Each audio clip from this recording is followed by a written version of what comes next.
They say fear was his weapon, but so was genius. He turned barefoot warriors into an unstoppable war machine. He didn't just fight enemies, he redefined what it meant to rule. This is the story of Shaka Zulu, the warrior king whose brutal discipline and radical tactics forged one of the fiercest empires in African history. Subscribe to Utak Diaries, where we uncover the people who built and broke the world.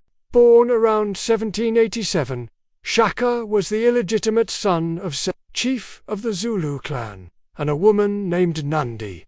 From the beginning, his life was shaped by rejection. He and his mother were exiled from the royal household, forced to live among distant relatives, often treated as outcasts. He was mocked, beaten, and humiliated, but hardship hardened him. Shaka grew tall, strong, and observant. He studied the customs of different clans, watched how warriors moved, how leaders failed, how people obeyed, even in exile. He prepared. The harshness of his youth forged the resilience that would later define his reign. He eventually joined the army of the powerful Mthethwa, Chief Dingiswayo, and it was here that Shaka's transformation began. His raw physical strength, fearlessness, and strategic brilliance quickly stood out. Dingiswayo saw potential and promoted him. In the Mthethwa army, Shaka found a new family and a purpose. He absorbed military lessons like a sponge, obsessed with discipline and efficiency. What began as a castaway's revenge would soon become a full-blown revolution. Shaka's rise coincided with a period of great upheaval in southern Africa, a time of population shifts, land competition, and political chaos known as the Mafekan or crushing. Amid this instability, Shaka began forging a new military identity for the Zulu. He replaced the traditional throwing spear with the ikawa, a short stabbing spear meant for brutal, close combat. He banned sandals, believing barefoot warriors moved faster and tougher. He trained his regiments in synchronized movements, forced long march, and developed the buffalo horn formation, a battle strategy where warriors encircled the enemy like the horns, chest, and loins of a charging bull. The strategy was genius. The center engaged directly while the horns flanked and trapped enemies. It transformed disorganized skirmishes into coordinated slaughter. Shaka drilled his warriors endlessly, sometimes forcing them to run 50 miles without rest to test endurance. No detail was too small. Discipline was everything. Cowards were executed. Dissent was crushed. Loyalty was rewarded with prestige and power. His army wasn't just a fighting force. It was a psychological weapon. Rumors of its ruthlessness often led enemies to surrender before battle. In a matter of years, the Zulu military became a living weapon. When Dingiswayo was killed in battle, Shaka didn't just mourn. He moved. He took control of the Mthethwa forces and absorbed their territory. With brilliant speed and terrifying resolve, he began conquering rival clans. But he didn't just defeat them. He assimilated them. Captured warriors were retrained. Survivors were absorbed into Zulu regiments. Tribal identities were erased in favor of one banner, Zulu. By 1820, Shaka ruled over a massive region stretching across southeastern Africa. Villages that once fought each other now marched together. Roads were cleared, grain was stockpiled, a warrior culture emerged, where young men dreamed not of cattle but conquest.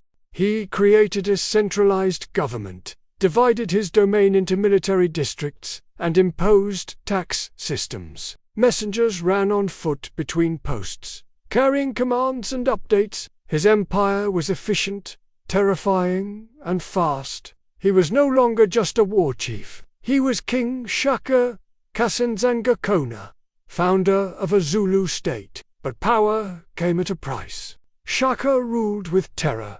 Disobedience was punished by death. Entire villages were burned to the ground. if they resisted. Some sources claim he executed thousands for showing grief too early after his mother Nandi died. Others say he outlawed crop planting and banned water use during mourning. Whether exaggerated or not, one truth remains. Under Shaka Zulu, life was rigid, militant, and often merciless. Families were torn apart. Youth were conscripted. Women were kept as reward or leverage.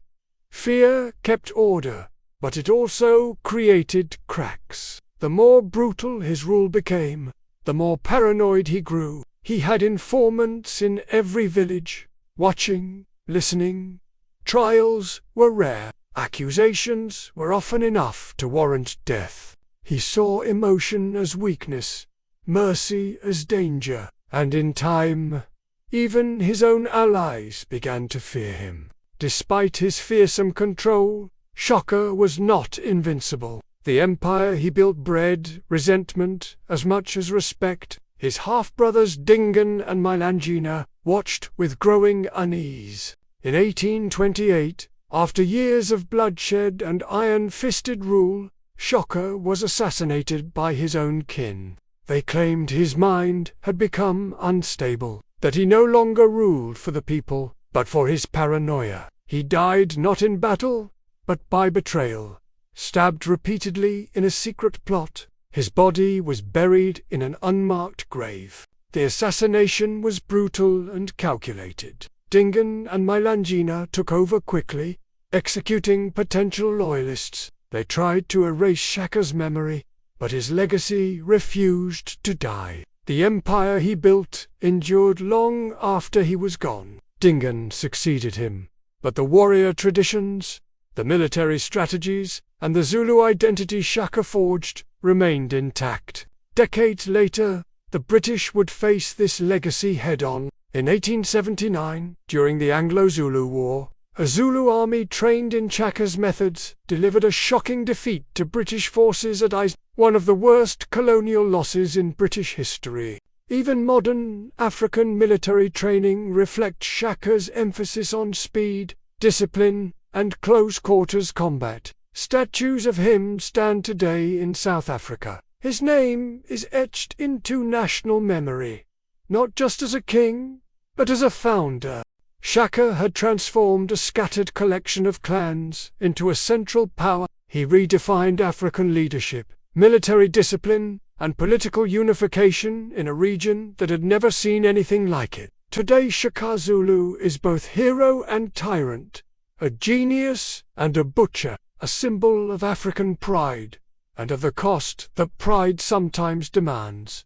He was born rejected. He died, but in between, he reshaped a continent. History isn't boring, you've just never heard it told like this. Welcome to Utak Diaries, where every fact feels like a plot twist.